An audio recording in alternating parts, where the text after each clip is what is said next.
Hey guys, so a couple different topics today because I feel like there's just a lot going on in the bag world lately.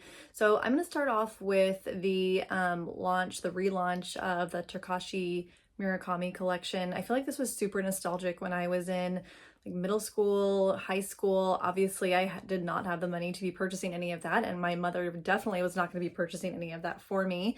And so I just kind of remember it as like Jessica Simpson, I think, is the person who to me is like that launch. Like Jessica Simpson is like the person. I remember her and Nick Lachey camping, and she had like her white Louis Vuitton bag on a camping trip. So this launch is something that I probably won't be partaking in. I think there's maybe a card holder that I would probably get just to have like a little piece, because it is such an iconic launch and an iconic just time capsule, I guess, of the brand. But I love HRH, Alex. Some of you guys seem to not like her so much, but I just think she's super funny, and the things that she said are just hilarious. So, if you're not quite sure who she is, I'm gonna post her Instagram page here, but she has a funny little take on this launch. So, her first thing that she posted was about the backpack, the multicolor backpack, and she said two things about it. So one of them was it gives Disney adult, and I completely agree. Nothing against you Disney adults, but I have one of my best friends is a Disney adult. Totally not my vibe. For me, Disney, you go, you're hot, you hurry up, like you wait to do something for like maybe 2 minutes that's like kind of fun, and then you just repeat all day long, hot and paying a lot of money for really shitty food. And yeah, that's Disney in my eyes, but you go Disney adult. And the second thing she said about this backpack was it's giving huge areola nipples, and I didn't think so at first, but when you look at it, definitely is. So won't be buying this backpack. Then she commented on the East-West multicolor bag, and she said it's giving Juicy Couture. And this one, I 1000% agree. This looks like Juicy Couture is trying to knock off the multicolor bag. So agree there for sure. Alex, you got it. And then this next one, I don't agree. This bag to me is giving Globe, but you can read it on your own. It's just BS cringe. I can't even look at it without secondhand embarrassment. I don't think it looks like that. I think it looks more like a multicolor globe, but it's definitely not something that I'm interested in, which is probably good because I think this is one of like the super limited edition pieces that you have to spend like a ton of money in order to get. So won't be doing an unboxing there. Then she kind of comments in circles on this bow, and I agree. This bow is on a lot of the pieces from this collection, and I don't really get it. I don't remember this bow being on anything in the when it came out in 2000, I think 2003, 2004. But I don't know why they did it. It's just a little too cutesy for me. I did purchase one pre-loved Takashi Murakami, like the multicolor bag. I think it was the Trouville bag quite a while ago. I never unboxed it here. I just kind of like opened it, looked at it, I was like, that's cool. I don't need this. And then I sent it back. So like I said, I won't really be buying anything. I just kind of feel like when this launched, I was in middle school and it was just so out of reach. I just don't feel the need to have it in my possession. I don't know. But I can appreciate it, and I think it's cool that they're launching this for, those people who feel like maybe they did miss out or even were part of it the first time around and love collecting it and want to, get new pieces. That's so exciting and fun. It's just not something that I'm really going to partake in, except for, like I said, maybe the card holder just to have a tiny little piece. But yeah, so that's my Takashi Murakami relaunch take. Actually, it's more HRH's take. I just thought it was really funny. She's just ridiculous and outrageous in some of the things that she says. The next topic that I wanted to broach was the Wirkin. The Walmart Birkin launch. This is so ridiculous. I mean, I know that there's been like a million different like knockoffs of the Birkin. I actually have like this knockoff Kelly that I got forever ago.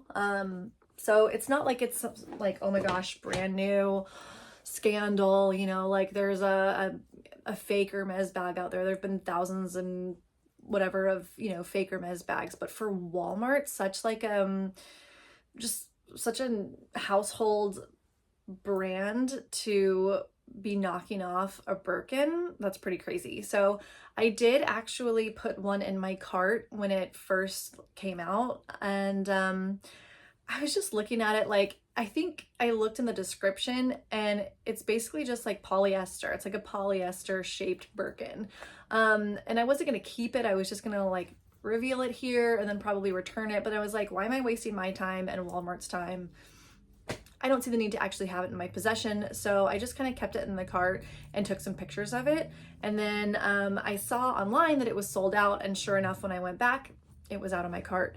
Not that I'm upset about it, but I just think it's crazy that it's completely sold out. So $65.99 for the majority of the colors. From what I've seen, it looks, you know, pretty similar. It obviously doesn't have Hermes written on it. Not quite sure what size this one's supposed to be similar to, whether it's supposed to be like a 30 or a 35 or a 25. But yeah, so here is the picture of it being out of stock in my cart. Missed out. And so then I was just kind of, you know, thinking like, well, if they're doing the Birkin, like what else are they knocking off? It's so crazy. So much like this one. Okay. So I think this is the Pochette Matisse. Mine's across the room, so I can't show you mine right now, but this looks so much. I don't even know if they have one in this. Is this the Damier Bean? Sorry, I'm really not super knowledgeable in Louis Vuitton, but do they actually sell one like this in the store? It looks just like it. So crazy. And then they have, same thing, a Speedy. It looks so much like a Speedy. They have a Neverfull, actually with the pouch, $26.98. Like absolutely nothing. If you're not someone who is like myself, obviously I don't know a ton about Louis Vuitton, like you could see this and potentially, you know, not know if it's real or fake. And I'm just so surprised that Walmart's able to get away with selling bags like this. Here is a Longchamp bag. I have a ton of these. So it looks pretty close. It's got the handles and then it has like the little flap closure here. Pretty similar to the Longchamp Le Pliage. And then they have a Loewe puzzle bag. Again, this looks pretty similar. If you're not super, you know, well-versed, you might actually think this is a puzzle bag walking around. And $28.55, it's like nothing.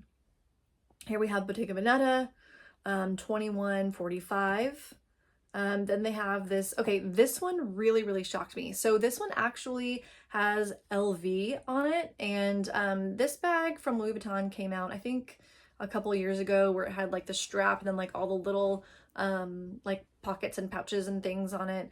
But this one says LV and it's out of stock, but okay, Walmart, how are you getting away with that one? That one's kind of crazy. Like, I don't understand how they haven't been sued by anyone yet. I know there's a ton of knockoffs, but to actually have LV on it and have it come from Walmart, that one's pretty crazy.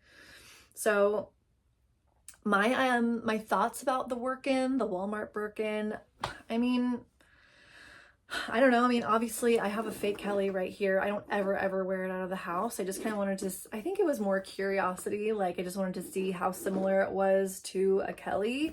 But I mean, sure, there's people out there who can't afford a Birkin if that's like their dream bag and it's something that's not attainable to them. I can see how that's kind of good for them, I guess. But personally, I'd rather have the quality of Hermes. I like, you know, working and saving and being able to finally get that bag that I've been really working hard towards. So I would not be keeping a Wirkin in my bag collection. But you know, for those who don't want to spend thousands and thousands of dollars on a bag and want to have the same vibe, I don't know. I mean, I guess, but I also think that maybe there's so many other bags out there that are kind of like you know, the Birkin that aren't exactly the same thing. Maybe that's a little bit more of something that I personally would go for if I wasn't interested in the Birkin in its authentic self, I guess. All right, so that is my second topic. And then the other thing I wanted to broach were just like, I was exploring online, just different bags. And there's a couple things that I came across. So this bag from the Row, when I saw the like the intro picture to it, I guess, I was like, oh my gosh, this one's probably gonna have to go on my wish list. It's the Agno bag in leather for $4,570. It says it's sold out, but the Row typically has things sold out and then come back frequently. So I was so in love. And then when I clicked, you know, like on the actual icon, it showed me the person holding the bag, and then it was kind of like, hold up, you know, put the brakes on. So the bag looks super slouchy whenever it's down on a surface, but then the person holding the bag, the slouchiness of the bag never stopped. Like it's slouchy in midair. And I don't love that. I feel like this bag should be slouchy, but then when you pick it up, it should just kind of like extend itself. So I don't love that it's just like slouchy stuck in midair. This is completely off my wish list now, unless I see, you know, maybe more pictures of it and maybe this is just like a weird picture. You're out, but you had me initially. And then, okay, Ralph Lauren isn't a brand that I typically go for, whether it be clothing or shoes or bags. But I was going through a Bazaar magazine at work the other day, and I saw this picture of this bag, and I was like, I kind of have to investigate. This is a really cool looking bag. So I went online. It's the Polo ID suede small shoulder bag. It's $5.98. And initially, like the first, you know, icon, it looks really cool. And then this shoulder strap actually extends, so it can be shoulder or like just like very short under the armpit. And I like it, but I just don't know if it's something that I would get. I don't know. I'm thinking about it. Maybe, but maybe it's something that you would be interested. I'm not sure. I don't know, not sure. But then I was on the website, I was looking around, and this one I actually am interested in. So this is the Polo ID leather satchel. This one, the leather looks really great. I love, I don't know, I like how the top handle's like not super long, not super short. It looks like it's easy to get in and out of. It kind of gives me Givenchy vibes a tiny, tiny bit. And then just seeing the bag from the front, it's got like this, or I guess from kind of like an angle, it has like those, like the straps on the side, kind of like the Margot bag, but much smaller. So this one I actually am interested in. I never really thought about adding a Ralph Lauren bag. I wish there was somewhere where I could see this bag in person. But yeah, I don't know. Never thought about it before, but it's intriguing for sure. Anyways, so yeah, those are just some, you know, bag topics that I wanted to bring up that have just kind of been piquing my interest over the past week. If you are getting anything from the Takashi Murakami collection, let me know what you're getting. Let me know what you think about it. Do you think it's good that they're relaunching it? Or maybe should have just like, you know, left in the past? I don't know. I think it's good for those who maybe missed out the first time and they really wanted something kind of their own that's not pre-loved, but I don't know. It also kind of feels like maybe it was just something that, you know, was a one-time thing and could have been left in the past. For me, I don't know, not my thing. And the Wirkin, let me know what you think about that. I kind of feel like I would be very surprised if Walmart isn't met with a lawsuit in some regards, especially for the one that has LV on it. Obviously not the Wirkin, but that I kind of showed you later on with all the like the pouches and stuff on it. Like that was just a little bold, Walmart. And then the Ralph Lauren bags. What do you think? Are you interested in any of those? What about the Row bag? Do you like the fact that it doesn't say, that it stays slouchy when you pick it up? I don't know, not really my thing, but thank you so much for watching this video. If you are interested in luxury handbags, or fashion in general, please consider subscribing to my channel and giving this video a comment, a like I said, subscribe. That'd be awesome. I really appreciate it. And I look forward to chatting with you guys in the comments.